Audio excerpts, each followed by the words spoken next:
Atar Sahib, with your permission पहला सवाल हसन से करना चाहूँगी। हसन साहब, सबसे पहले तो ये बताएं कि आपके पास इस वक्त क्या इतलात है कि बजट ऐवान में पेश किए जाने की तारीख क्यों नहीं दी जा रही?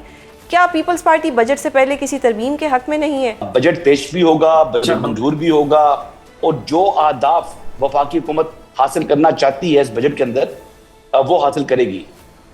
लेकिन वजह यह है कि कुछ ज़्यादा उम्मीदें मत लगाएं बजट से, सिवाय रियल स्टेट सेक्टर के जिसमें थोड़ी बहुत ही जो है वो रिलीफ नजर आ रहा है। इसके अलावा जो तनख्वाहदार तबका है उसके लिए भी कुछ ज्यादा कुछ नहीं होगा, थोड़ा बहुत रिलीफ उनको भी मिलेगा, और थोड़ा रिलीफ जो दिया जाएगा वो जो सुपर टैक्स लगता है जो ज्यादा मराजाफ्ता तबका है उसके लिए भी थोड़ा बहुत जो है वो रिलीफ होगा। आदर साहब, आपको क्या लग रहा है कि इस दफा पीपल्स पार्टी का नून लीग के साथ इख्तलाफ महज आर्जी है और नुमाइशी है? देखिए, ये तो यकीनन आर्जी भी है और नुमाइशी भी है। आपने देखा कि वफाक के अंदर दोनों की इकट्ठे मिलकर दोनों ने हुकूमत बनाई हुई है, और गिलगित बल्तिस्तान में जिस तरह की तकारीर हो रही है, दोनों जमातें ये तासुर दे रही हैं कि जैसे दोनों जमातें ऑपोजिशन की जमातें हैं, लेकिन एंड ऑफ द डे दोनों ने मिलकर वफाक में हुकूमत बनाई है, दोनों इत्तेहादी हैं। तो मुझे नहीं लगता कि ये कोई ऐसा इख्तलाफ है जो आगे चल के बहुत ज्यादा संगीन हो जाएगा या पीपल्स पार्टी हुकूमत को छोड़ने का फैसला करेगी। फिलहाल मुझे चीजें उस नहज पे नजर नहीं आ रही।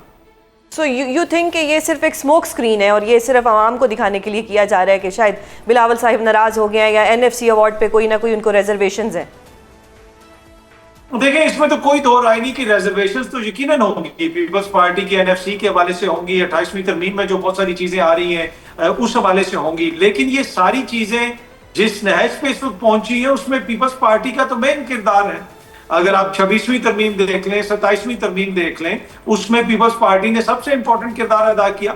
तो मुझे नहीं लगता कि ये उस तरह का इख्तलाफ है कि जहां पे ये निजाम से अलग होने की बात करेंगे। ऑल्दो के बिलावल साहब अपनी रिजर्वेशन का इजहार करते हैं, नून लीग वाले अपने तहफुजात का इजहार करते हैं, लेकिन इस वक्त अगर आप देखें तो ये कोई नजरिए के ऊपर इतना बड़ा इख्तलाफ नहीं है। अगर आज भुट्टो के सियासी वारिस और जियाउल हक के सियासी जानशीन इकट्ठे बैठे हुए तो इट मीन्स कि कोई मकसद बड़ा है, और मकसद आपको पता है कि जेल के अंदर बंद है। जब तक वहां से सियासी थ्रेट है, मुझे नहीं लगता कि कोई भी ऐसा इख्तलाफ होगा जिसके नतीजे में ये दोनों सियासी जमातें जो हैं इक़्तिदार से अलहदगी इख्तियार करेंगी या अपने इत्तेहाद को खत्म करेंगी। यानी कि आप दोनों को लग रहा है कि पीपल्स पार्टी के पास एब्सोल्युटली नॉट कहने की ऑप्शन नहीं है, और अगर तरमीम बजट से पहले मंजूर करनी पड़ी तो पीपल्स पार्टी जो है वो ये मंजूर करवाएगी। मतलब तो मैं यही समझ रही हूँ आप दोनों के आर्ग्यूमेंट से। नहीं, मुझे नहीं लगता कि जी अतर साहब आप देन। मैं ये नहीं समझता कि बजट से पहले तरमीम मुझे सुझाव नहीं लगता कि बजट से पहले तरमीम होगी। पीपल्स पार्टी के यकीनन तहफुजात होंगे, लेकिन बजट से पहले मुझे उस तरह तरमीम होती हुई नजर नहीं आ रही। Hasan, your take? यानी तरमीम अभी नहीं आ रही जी, कई माह नहीं आएगी। आप लोग पता नहीं कौन सी दुनिया में रहते हैं। ये 28वीं यानी तरमीम से मुतल्लिक जितनी क्या सराइयां हुई हैं ये टेबल स्टोरीज हैं जी। मेरा नहीं ख्याल कि ना अभी तक लॉ मिनिस्टर ने भी कहा है कि इस मुतल्लिक कोई चीज नहीं है। जब लॉ मिनिस्टर कह चुके हैं ऑन रिकॉर्ड, लेकिन उसके बावजूद भी हमारे मीडिया पर्सन जो है यही सवाल करते हैं जी 28वीं तरमीम कब आएगी। भाई तरमीम अभी ऑन कार्ड है ही नहीं, यानी कभी ना कभी तो आ ही जाना है। हो सकता है ये हुकूमत जो है ये अपने 5 साल पूरे कर ले और 28वीं तरमीम ना आए। वैसे एक लिहाज से तो वादा किया है इन्होंने एमकेएम के साथ के जो लोकल बॉडीज के हवाले से उन्होंने कानून साजी करनी है, आइन साजी करनी है, आइन में तरमीम करनी है, और ये कहा था कि हम 28वीं यानी तरमीम लेकर आएंगे। वो वादा था। उसके बाद 27वीं यानी तरमीम के वक्त ये वादा किया गया था, जो कि 27वीं यानी तरमीम मंजूर हो चुकी है। तो बजाय मुझे कोई वजह दिखाई नहीं देती कि 28वीं यानी तरमीम आएगी तो न्यू बजट में एलोकेशंस होंगी ना। कोई तरमीम नहीं आ रही जी, कोई तरमीम नहीं आ रही। मैं आपको बता रहा हूँ, आई नहीं। अच्छा, दूसरी बात मैं ये कह रहा हूँ कि जो इस वक्त सियासी बयानात दे रहे हैं बिलावल भुट्टो जरदारी साहब, ये इलेक्शन के माहौल के अंदर, जलसों के अंदर इसी किस्म की गुफ्तगू की जाती है। ना पीपल्स पार्टी मुस्लिम लीग नवाज में जम हुई है, ना मुस्लिम लीग नवाज पीपल्स पार्टी में जम हुई है। ये दोनों अलग अलग सियासी जमातें हैं जिनका अपना अपना नजरिया है, अपनी अपनी लीडरशिप है, उनके अपने अपने इंटरेस्ट है, उनका अपना अपना जो है वो एक फोकस है। वो हर एक जारी बात है कि एक लार्जर इंटरेस्ट के अंदर, एक बिगर पिक्चर के अंदर तो इकट्ठे हो सकते हैं।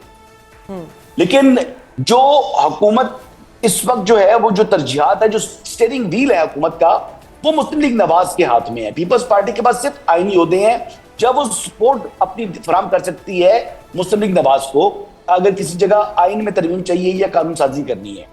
रहा सवाल जो बात कर रहे हैं कि इमरान खान साहब जेल में हैं, तो इमरान खान साहब जेल में है अपने अमलनामे की वजह से। इमरान खान साहब की तो अभी मैंने बात ही नहीं की, अभी तो हम बजट में बात कर रहे हैं। अख्तर काज़मी साहब ने बात की थी जी, अख्तर काज़मी साहब ने बात की थी। तो इमरान खान साहब इस वक्त हैं क्रिमिनल, वो सजा याफ्ता मुजरिम है, तो मुजरिम की जगह जेल ही होता है, उसका ठिकाना जेल ही होता है। अतर साहब, अब क्योंकि इमरान खान साहब का जिक्र हो ही गया है, मैं चाह रही थी कि हम ये बजट पे ही बात करें, लेकिन अब जिक्र आ ही गया, हसन साहब ने कर ही दिया, पहले आपने किया। अलीमा बीबी ने आज मीडिया रिपोर्ट्स के मुताबिक ये कहा है सुहेल आफरीदी साहिब से कि जब तक अलीमा बीबी की उनसे खान साहब से मुलाकात नहीं करवा दी जाती, तब तक जो सूबाई बजट है वो पेश ना किया जाए। How do you see this, is it possible? देखिए, ये बात पीटीआई वाले पहले भी करते रहे। आपको याद होगा कि जिस वक्त अली अमीन गंडापुर साहब वज़ीर आला थे, उस वक्त भी ये कहा गया था कि मुलाकात करवाई जाए, खान साहब ओके करेंगे तो फिर बजट पेश किया जाएगा। अभी इसमें क्या लीगल मसाइल है, क्या आईनी मसाइल है? अगर बजट पास नहीं होगा तो क्या हुकूमत के लिए कोई खतरा हो जाएगा? अब ऐन मुमकिन है कि बजट आप पास कर लें, लेकिन बजट में अगर कोई चीज सरप्लस रखनी है वफाकी हुकूमत के लिए, उसमें थोड़ी सी रद्द-बदल की जा सकती है। तो वो मुख्तलिफ तरीके हो सकते हैं आइन और कानून के अंदर रहते हुए कि जहां पे बजट के मौके पर आप वफाकी हुकूमत के लिए कोई प्रेशर क्रिएट करने की कोशिश करें, लेकिन ऐसा होगा या नहीं होगा फिलहाल इस पे बात करना या इसके ऊपर कोई गैस करना वो कबल वक्त होगा। अच्छा, आफरीदी साहब की तो अपनी पोजीशन सूबे में इस वक्त बड़ी कॉम्प्रोमाइजिंग है, बहुत से एमपीएस उनसे नाराज़ हैं और इतलात आ रही हैं, और कोई ऐसा भी एक इम्प्रेशन मिल रहा है कि कोई ना कोई प्रॉब्लम्स जो है वो इस पार्टी के लिए बनने जा रही हैं। देखिए, इस पार्टी के लिए प्रॉब्लम्स तो पहले ही बनी थी। गिलगित बल्तिस्तान का इलेक्शन आप देख लें, सिंबल नहीं है। आजाद कश्मीर का इलेक्शन देख लें आप, सिंबल नहीं है। और ये कोई कह रहा है जी 27 का फॉरवर्ड ब्लॉक है, कोई कह रहा है 50 का फॉरवर्ड ब्लॉक है। और मेरे ख्याल में इतनी दफा कहा गया है, बताया गया है, हर एक महीने बाद इस तरह का फॉरवर्ड ब्लॉक आ जाता है। मैंने पहले भी कहा था कि आप 27 छोड़ के 7 के नाम बता दें, 5 के नाम बता दें, 2 के नाम बता दें। इधर ही बैठ के सारे दानिश्वर टीवी पे कहते थे कि अली अमीन जो है इमरान खान की मजबूरी बन गया, जिस दिन वो जाएगा 25 बंदों का ग्रुप आ जाएगा। किधर है वो 25 बंदों का ग्रुप? ये जनाब ख्वाहिशात हैं, और ख्वाहिशात के मुताबिक जो है वो इस तरह के दावे किए जाते हैं। फॉरवर्ड ब्लॉक के अंदर अभी तक हतमी तौर पे अगर कोई नाम सामने आया है तो वो 2-3 मोजिज़ सहाफियों के नाम हैं और 4-5 बड़ी बड़ी ख्वाहिशात हैं। उसके अलावा अभी तक फॉरवर्ड ब्लॉक में हमें कोई नजर नहीं आया। सही। Hasan, what's your take? All is well for CM Suhail Afridi, और केपी में जो नाराज एमपीएस, जो कि अतर साहब के बकौल ऐसा कुछ भी नहीं है, आपका क्या टेक है इसके ऊपर? देखें जी, वो एमपीएस जो है ना वो उल्टे सर खड़े हो जाएं, फॉरवर्ड ब्लॉक जो है वो 25 का या 27 का मौजूद भी हो, तब भी सुहेल आफरीदी की हुकूमत को कोई खतरा नहीं है।